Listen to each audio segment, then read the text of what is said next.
Включіть. Я хочу завірену копію. Включіть собі завірену копію, за копію треба платити. Так я вам оплачу, я ж вам писав. Ви написали, хто платником буде.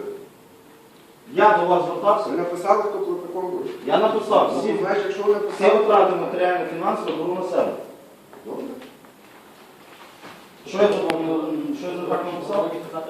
Ви собі будете кричати десь інше. Ні, Добре? шановні, давайте Давайте виконуйте свою свою роботу. роботу. Ви свою Ви роботу. виконуйте свою роботу, Я що свою ви роботу повинні роблю. робити. А то ми не даємо, все буде Це все. наш екземпляр, і все, і до побачення.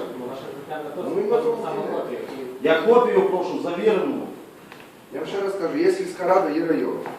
Звертайтеся до них. Мені обґрунтована відповідь, чому ви мені відмовляєте документи. Прошу вийти з кабінету. Ні, я нічого не вийду, поки я не Хто ви получу такі є? Чи що? Вам що, міліцію викликати? Викликайте, прошу. Вийдіть, будь ласка, Викликайте з міліцію. кабінету. Викликайте З міліцію. кабінету Я вийдіть, вам будь ще раз ласка. кажу, я не вийду. Я сказав, вийдіть з кабінету, будь ласка. Я хочу обґрунтовану відповідь. Я сказав, вийдіть з кабінету, вам дадуть обґрунтовну відповідь. Не дивіться на мене злобним своїм поглядом. Тон, будь ласка, свій. Ви свій Поміняйте. тон поміняйте. Тон, блін, будь ласка. Ви свій, і без блін.